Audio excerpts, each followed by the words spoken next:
Welcome back to the Moisture Farm. Today, I want to talk about some competitions that have been going on in November. Take a look at what's getting played, what's winning games. That's one of the things I'm really interested about in this game. I want to know where the competitive meta is at. I want to know how good these decks are getting optimized and who's showing out. So we're going to take a look at that. Before I dive into that, real quick, some of you may be wondering where my draft video is from this Friday. And I decided not to do one. Reason being, I recorded everything for my draft. I ended up building Anakin Green again. No crazy pulls like that. It's just kind of what the deck, or what the packs, I should say, gave to me. Nothing super exciting. Ended up going 1 and 2. And if you're wondering what this card is doing here, this is just me saying if you have the chance to play this card in draft or sealed, just play it. Play this card. This card is so good because it lost me both of my matches. Went up against a Maul Blue and a Timbre Blue. Both of them had this card in there. I had no response to it. There's nothing. I had the 3/3 space ambush, but because this has grit, that only makes it stronger. So if there was an instance where I was able to ambush it and then daring raid it to finish it off, but if I don't have that daring raid, then I'm just putting 3 damage into it and making it stronger with no other way to remove it. So all that to say, especially if you're running Dooku, if you run Dooku Blue and Sealed, this card's a beast. You can get it out for 3, where I think that paying 3 for this card is really valuable. Paying 5, I think, is the reason why it's a common. You can pay 3 for this card. It's got really important traits too. Separatists, if you play it in Grievous, you can give it Sentinel if necessary, if that's what you need. Or Droid is the one that matters for Grievous. But Separatist is what lets you play it for 3 in Dooku. Just play this card. All right. Moving forward, we've got some competitions to talk about. We've got SGC Columbus, a 1K, 2 1Ks and a 2K. And then a couple tournaments overseas that we'll talk about. Going right into it, the day 1 Columbus, the 1K.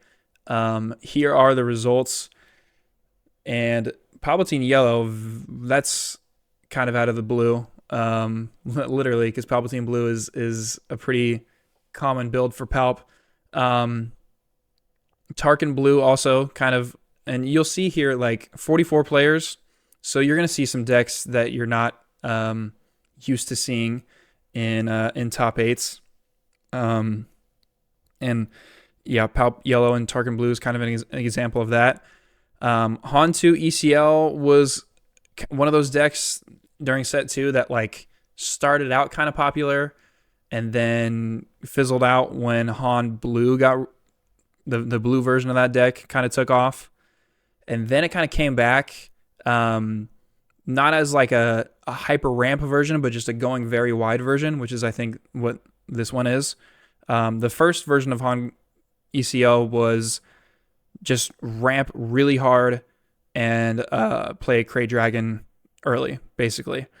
That ended up not being as successful, but this version of Han, you're just sort of cheating out like mid-sized units so that you still have resources to play smaller units, and just going really wide. Quinlan Green is making an appearance here. Some of you guys have seen my matchups against Quinlan in Constructed. I think he's pretty good. Kind of jumping around here, but keep an eye on Django Tarkentown. We are going to be talking about that a lot today. You're going to see a lot of Django Tarkentown coming up. Something that's really surprised people. I think before set 3, there was a lot of so-so feelings about Django before we had him in our hands. Now that we're building around him, Django's got some potential. Django's is something that we're going to have to worry about. Anakin Blue, I think it's probably a similar shell to like a Han 2 Blue, where you're just playing, you're getting the perks of Blue Hero, which is those big, strong Jedi units, while also benefiting from the aggro and damage ping effects of Blue. Anakin is something that we'll need to keep our eyes on as well. We're definitely not done talking about Anakin today. And Kira Green is still hanging around. A deck that I kind of thought would disappear with the Boba suspension, because that's a lot of the reason why Kira was so valuable, was that she was a really good matchup into Boba. You'd wait for Boba to flip, you'd flip Kira, and immediately flipping Kira before they have a chance to put Boba's armor on would really bring down Boba, cut his health in half, and he was a lot easier to manage, especially if you time that up with the overwhelming barrage play. That's where Kira Green really shined. And so with Boba being suspended, I kind of thought, we'll see where she ends up. We'll see if she even gets played even. But it looks like, in a 1K, she's still hanging around, barely making her way into a top 8. So going on, I'm jumping ahead to day 3 of SCG Con. The 2K is on day 2, and we'll talk about that in a second, but I wanted to cover both 1Ks first. Palp Yellow hanging around. I assume it's the same pilot. Anakin Blue. Bossk Blue was a build that was getting really popular towards the end of set 2. Bossk Blue was the most successful hard control that was floating around out there. And he's still here. I think he's still the best version of hard control that you can do. And yeah, I don't see Bossk Blue going away anytime soon. Quinlan Green still around. Luke Green making its way into a top 8. I think Luke Green is a really solid mid-range deck, and if in the hands of a really good pilot, I think Luke Green is capable of making top 8s a lot of the time. We see another Anakin Blue down here. Yoda Yellow. When Yoda was first teased to us, I immediately was thinking Yoda Yellow, especially once they also teased us the new R2 full of surprises. There's a whole lot of deck meddling you can do. Ezra kind of lets you do some deck meddling as well. And so although it's a little tricky, I think Yoda Yellow is really interesting, and it's something I think you may see in a future video of mine talking about Yoda in his best fit. And of course, first place Sabine ECL. I have a whole nother video planned about where I think Sabine is going to end up in this meta. Small spoiler, I don't think she's going anywhere. Where she rounds out, we'll talk about that at a later date. So now on to the 2K. 69 players, so more participation, obviously, more money, more participation. And look at this right off the bat. We've got 3 Djangos in the top 4.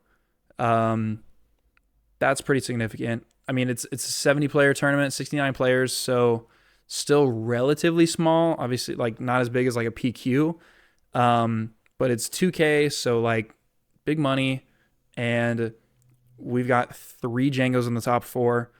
This is important. If this is something you're paying attention to, like if you want to be, paying attention to the competitive scene, that is noteworthy right there.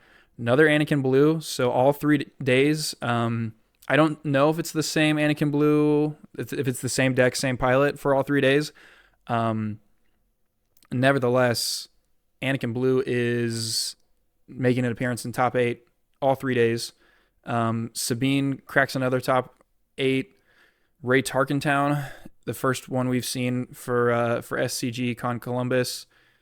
I think Ray Tarkentown is good too. It's a little slower, I think. But you get in that red, blue, white shell. There are just a lot of. It's just really strong. Like we know how good red white is because that's what Sabine. That's where Sabine's money is, and we know how good blue white is with all of those really like tough Jedi units in the top end of the curve. Obi-Wan Sentinel, Luke's, Redemptions. Blue Hero has a very valuable top end. Red Hero kind of has a really valuable low end. So I think like this shell in general is, I mean, we see obviously we have another one right here. That shell's going to be really popular. I would be surprised if any top 8 of like a major tournament doesn't have a deck in red, white, blue shell. And then Han Yellow making it, an appearance here in a top 8, coming in at 3rd. I think Han Yellow is kind of in a similar position with Sabine, where it's like it's an existing build, and now that Boba's gone, like these are the first 2 decks that everybody thought of once Boba left. Was okay, this just got a lot better, and this just got a whole lot better. So these 2 decks are not going away. It'll be interesting to see how the Twilight leaders and those deck builds interact here. So obviously, we're super early into set 3. The competitive scene is not really ramping up yet, especially like once we get through the holidays, once we get into January, like things are going to pick up. We're going to really see how this fleshes out. We got a 37 player tournament here. Some interesting notes here. This, like I said, it's like a smaller tournament, so like some builds that you see here, you'll see some like irregular stuff. Cad Bane Tarkin Town. This deck is kind of on the come up again, as sort of like a fallout from Boba leaving. It's that yellow villain shell that everyone's got to figure out where to fit these really strong cards. And Cad Bane Tarkin Town, I think, is definitely it's gonna be around. It's until I think maybe because this is the same shell as Jango, so I think that maybe Jango might phase this out a little bit. I mean, it's seeming really strong right now, and I think everyone's sort of latching onto it. More Anakin Blue, Sabine ECL not going away. Boss Blue, Iden Green, pretty interesting. Little mid-range Iden. I think Iden. I mean, any blue villain in the hands of like a good pilot is really good, really good. If you really know how to play the soft control game, like decks like Iden Green and Kira Green are really good. More Ray Tarkentown, more Jango, and a 4th would drop Obi-Wan ECL. Kind of interesting local meta here. I would be very surprised to see if Obi-Wan was cracking top 8s in anything, bigger than like 40 players, 50 players. And we have a, once again, kind of a smaller tournament, took place in Spain. Oh, by the way, before I go any further, all of this information is coming from swoocompetitivehub.com. So feel free, definitely check out this website. This is where all this is coming from. You can click on all these links to the deck lists as well. There's loads of more information there about the competitive Star Wars scene. Even they track events. You can check your local area to see if there's events. So once again, SWU Competitive Hub. Check this out. This is where all this is coming from. So once again, another like 40 player thing. Han Blue. That's a strong deck. taking it. We have Sabine, Morhan, Django Green, kind of like a more mid-rangey style of Django. I definitely don't think this shell is as strong as Django Red just because there's that many more ping effects. I mean, you've seen it in gameplay that I've recorded with John. Like, if you with Django Red, like with initiative, you have a lot to say about the tempo of the game, how it goes. You really like limit your opponent's actions quite a bit. So I don't think I think you'll be seeing a lot more Django Red than you will Django Green. Palpatine Blue making its way into a top 8. Chancellor Palpatine, I should say. So my thoughts on Palp Blue. I when Set 3 came out, I was on a mission to find what the best shell was for Palpatine. And I think it has to be blue, because you have to be able to deal with the fact that you do not have a strong leader unit that's flipping when all of your other opponents are likely, especially if you're like showing up to a competition like this, every one of your opponents is playing a strong leader unit. So you have to be able to deal with that. And I think the only way you can do that is in a control shell, which is why you play blue. If any other color variant of Chancellor Palpatine makes its way into a top 8, I will be very surprised. And I would love to see footage of that. I want to know how someone's able to like control the game enough with any other shell to be effective and win games in a competitive scene. Got a couple more Palp yellows down here. I think this might be something that we have to explore a little bit. Very interesting to see this shell make its way into competitive. You know, maybe it's one of those Boba Fallout things where, we're not worried about getting destroyed by Boba, and this deck like is the same shell as Boba Green, but Boba's gone, so maybe it's just one of those things where we're fitting in old cards in here. We'll see. This may be one that we do a deep dive of in a future video. If we see more of this is something that I want to keep my eye on. And then we have the big 200 player tournament in Birmingham overseas. And I do have the top 8 results, but they also put out this little metagame report. So before we see the top 8, take a look at the spread of these decks. 28 Anakins and 23 Djangos. That is in a 200 player tournament. That is really interesting. I mean, that's a quarter of the participation in the tournament are people running Django and Anakin.